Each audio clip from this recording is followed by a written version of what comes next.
ದಿನೇಶ್ ಕನ್ಯಾಡಿಯ ಹತ್ಯೆಯನ್ನ ಮಾಡಿದಂತಹ ಬಜರಂಗ ದಳದವರ ವಿರುದ್ಧವಾಗಿ ಉಗ್ರ ಕ್ರಮವನ್ನು ಕೈಗೊಳ್ಳುವಂತಹ ಮಾತು ಮರ್ತೋಗಿತ್ತ ಬಸವರಾಜ ಬೊಮ್ಮಾಯಿ ಅವರೇ. ಉತ್ತರ ಕರ್ನಾಟಕದಲ್ಲಿ ಸಮೀರ್ ಅನ್ನುವಂತಹ ಒಬ್ಬ ಯುವಕನನ್ನ RSS ನ ಗೂಂಡಾಗಳು ಕೊಚ್ಚಿ ಕೊಲೆ ಮಾಡಿದ್ರಲ್ಲ, ಆಗ ನಿಮ್ಗೆ ಈ ಉಗ್ರ ಕ್ರಮದ ಪದದ ಅರ್ಥ ಗೊತ್ತಿರಲಿಲ್ವಾ ಬಸವರಾಜ ಬೊಮ್ಮಾಯಿ ಅವರೇ?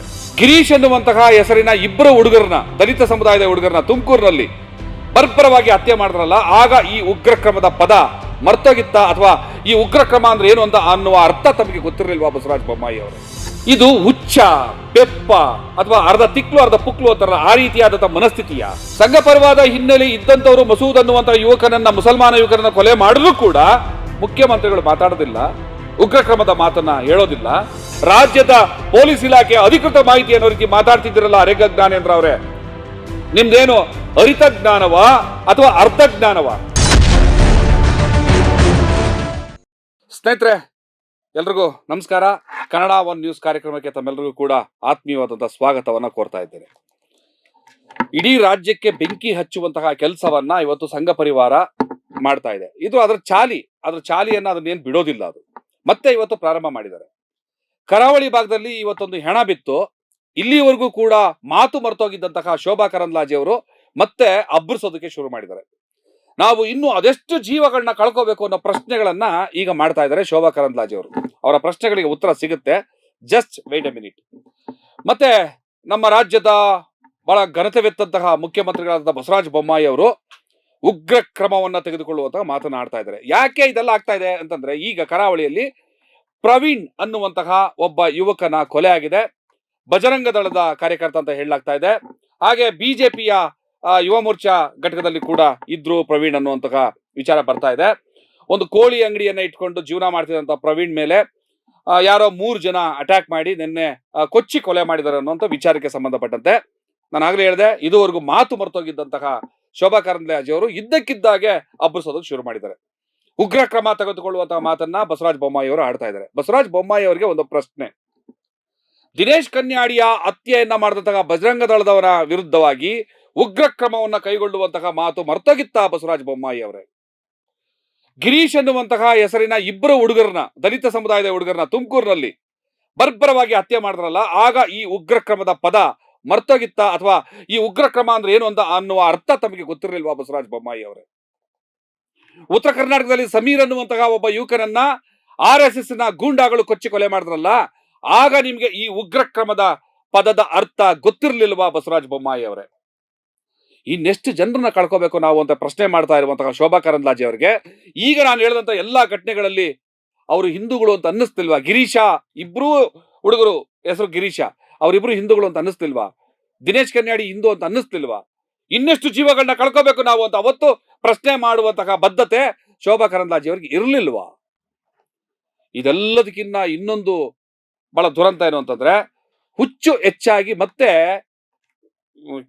ಕೆಟ್ಟ ಮಾತುಗಳನ್ನ ಆಡ್ತಾ ಇರುವಂತಹ ಒಂದು ಮಾನಸಿಕ ಅಸ್ವಸ್ಥ ಪಡೆ ಇದೆಯಲ್ಲ, ಅದು ಮತ್ತೆ ಇವತ್ತು ಆಕ್ಟಿವ್ ಆಗಿದೆ. ಅದರಲ್ಲಿ ಪ್ರಮುಖವಾಗಿ ಪ್ರಮೋದ್ ಮುತಾಲಿಕ್.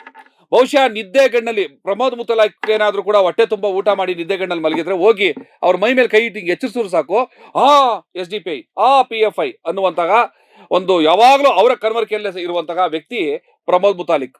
ಇವತ್ತು ಏನ್ ಹೇಳ್ತಾ ಇದ್ದಾರೆ, ಈ ಕೃತ್ಯದ ಹಿಂದೆ ಪ್ರವೀಣ್ ಕೊಲೆಯ ಹಿಂದೆ SDPI ಇದೆ, PFI ಇದೆ, ನಾವು ಅವ್ರ ವಿರುದ್ಧ ಕ್ರಮ ತಗೋಬೇಕು ಅಂತ. ಪ್ರಮೋದ್ ಮುತಾಲಿಕ್ ಅವರಿಗೆ ಒಂದು ಪ್ರಶ್ನೆ, ಇನ್ನೂ ತನಿಖೆ ಆಗ್ಲಿಲ್ಲ, ಕೊಲೆಗಾರ ಯಾರು ಅಂತ ಗೊತ್ತಾಗ್ಲಿಲ್ಲ, ಅವ್ರು ಹಿಂದೂನೋ ಮುಸಲ್ಮಾನೋ ಮಗದೊಂದೋ ಇಲ್ಲಿವರೆಗೂ ಕೂಡ ಪೊಲೀಸ್ನವ್ರು ಏನು ಹೇಳಲಿಲ್ಲ. ಆದ್ರೆ ಕೊಲೆ ಮಾಡಿರೋದು ಮಾತ್ರ SDPI ಅನ್ನುವಂತಹ ಒಂದು ಕನ್ವರಿಕೆಯಲ್ಲಿ ಈಗಾಗಲೇ ಪ್ರಮೋದ್ ಮುತಾಲಿಕ್ ಮಾತಾಡೋಕೆ ಶುರು ಮಾಡ್ಬಿಟ್ಟಿದ್ದಾರೆ.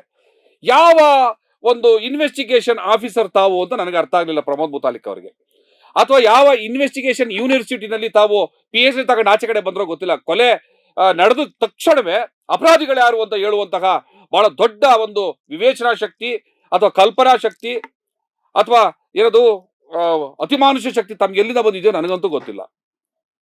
ನೋಡಿ, ಈ ಹಿಂದೆ ಕೆಲವು ದಿನಗಳ ಹಿಂದೆ ಇದೇ ಸುಳ್ಯದ ಬೆಳ್ಳಾರಿನಲ್ಲಿ ಮಸೂದ್ ಅನ್ನುವಂತಹ ಒಬ್ಬ ಮುಸಲ್ಮಾನ ಯುವಕರನ್ನ ಕೊಂದು ಹಾಕ್ತಾರೆ. ಆಗ ತನಿಖೆ ನಡೆದು ಆ ಕೊಲೆಗಡಕರೆಲ್ಲರೂ ಕೂಡ ಸಂಘ ಪರಿವಾರದ ಹಿನ್ನೆಲೆಯವರು ಅಂತ ಗೊತ್ತಾಗತ್ತೆ. ಸಂಘ ಪರಿವಾರದ ಹಿನ್ನೆಲೆ ಇದ್ದಂತವರು ಮಸೂದ್ ಅನ್ನುವಂತಹ ಯುವಕನನ್ನ, ಮುಸಲ್ಮಾನ ಯುವಕನನ್ನ ಕೊಲೆ ಮಾಡಿದ್ರು ಕೂಡ ಮುಖ್ಯಮಂತ್ರಿಗಳು ಮಾತಾಡೋದಿಲ್ಲ, ಉಗ್ರ ಕ್ರಮದ ಮಾತನ್ನ ಹೇಳೋದಿಲ್ಲ, ಖೇದವನ್ನ ವ್ಯಕ್ತಪಡಿಸೋದಿಲ್ಲ.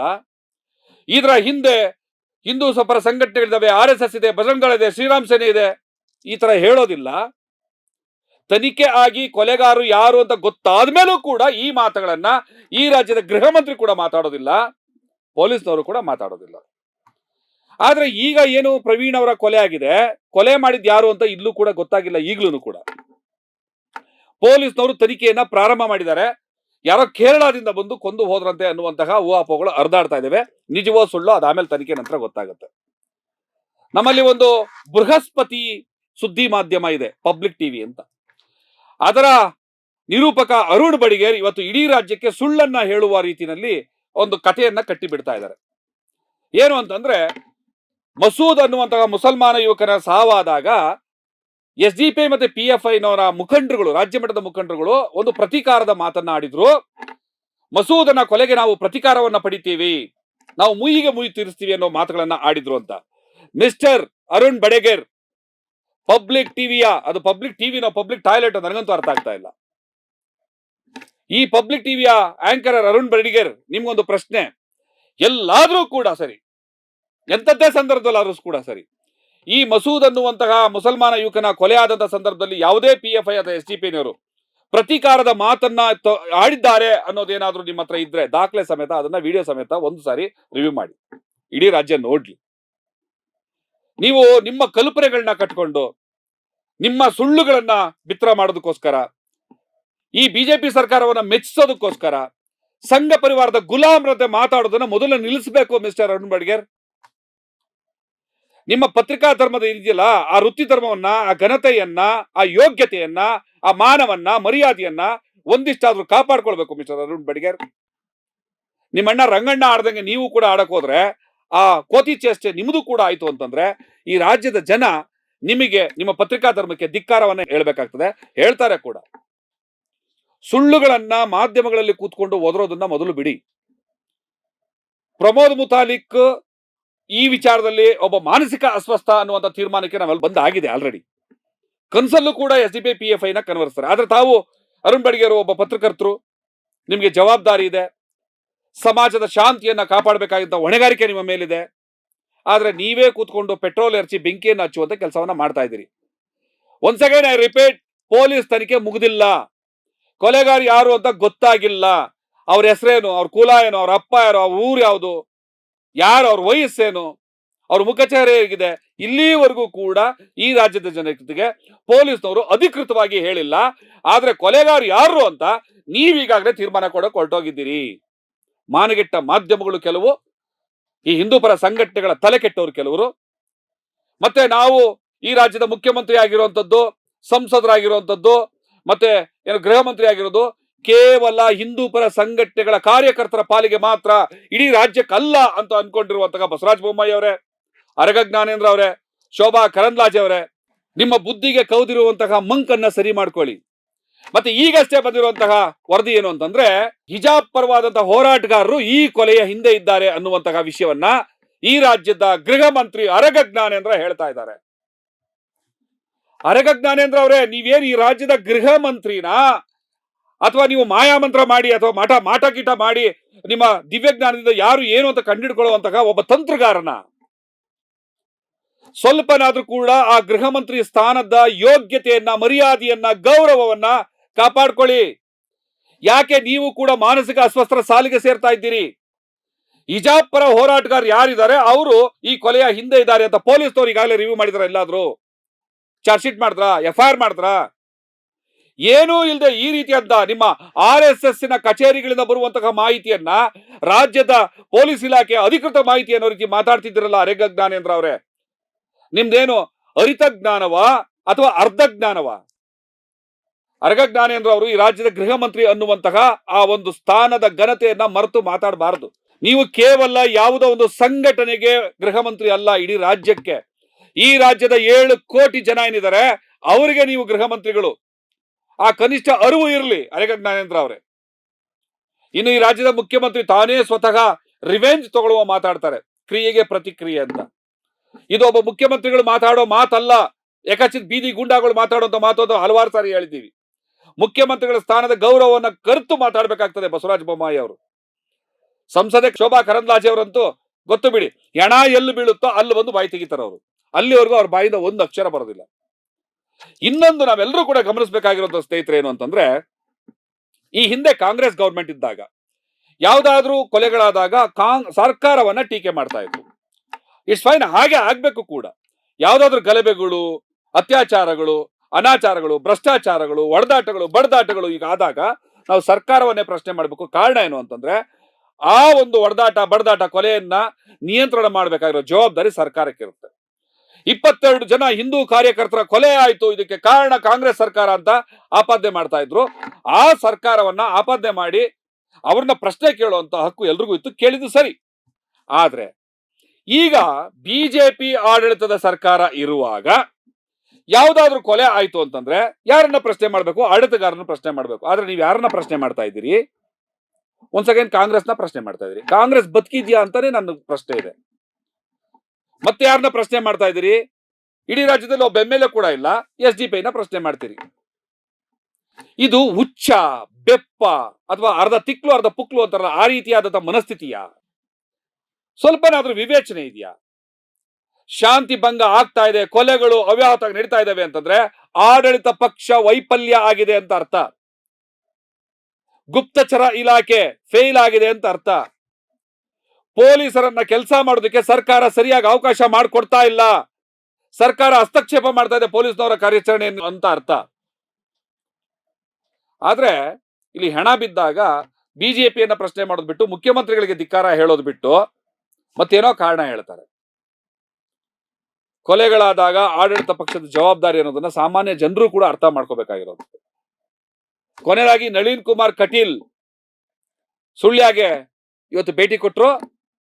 ನಳಿನ್ ಕುಮಾರ್ ಕಟೀಲ್ ಅವರು ಕೂತಿದ್ದಂತಹ ಕಾರನ್ನ ಮಗಚಾಕುವಂತಹ ಕೆಲಸವನ್ನ ಹಿಂದೂಪರ ಕಾರ್ಯಕರ್ತರು ಕೆಲವರು ಆಕ್ರೋಶದಿಂದ ಮಾಡಿದ್ರು. ಅಂದ್ರೆ ಅವರ ಆಕ್ರೋಶ ಎಲ್ಲಿಗೆ ತಟ್ಟಬೇಕಿತ್ತೋ ಸರಿಯಾಗಿ ಅಲ್ಲಿಗೆ ತಟ್ಟಿಸಿದ್ದಾರೆ. ಆದ್ರೆ ರಾಜ್ಯ ನಾಯಕರು ಅನ್ಸ್ಕೊಂಡವರು, ಬಿಜೆಪಿ ಮುಖಂಡರು ಅನ್ಸ್ಕೊಂಡವರು, ಹಿಂದೂಪರ ಸಂಘಟನೆಗಳ ಮುಖಂಡರು ಅನ್ಸ್ಕೊಂಡವ್ರು ಎಲ್ಲರೂ ಕೂಡ ಬಿಜೆಪಿ ಸರ್ಕಾರದ ವೈಫಲ್ಯ ಅಂತ ಒತ್ತಿ ಹೇಳೋದು ಬಿಟ್ಟು, ಇದು ಹಿಂದೂಗಳ ಮೇಲೆ ದಬ್ಬಾಳಿಕೆ ಆಗ್ತಾ ಇರುವಂತದ್ದು ಇಂಥವರೇ ಮರ್ಡರ್ ಮಾಡಿದ್ದಾರೆ, SDPI ಮಾಡಿದ್ದಾರೆ, ಕಾಂಗ್ರೆಸ್ನವ್ರು ಮಾಡಿಸಿದ್ದಾರೆ ಅಂತ ಹೇಳುತ್ತಾ ತಮ್ಮ ಜವಾಬ್ದಾರಿಯನ್ನ ಮರ್ತಿದ್ದಾರೆ. ಇದು ಅಕ್ಷಮ್ಯ, ಇದು ಆಗ್ಕೂಡ್ದು.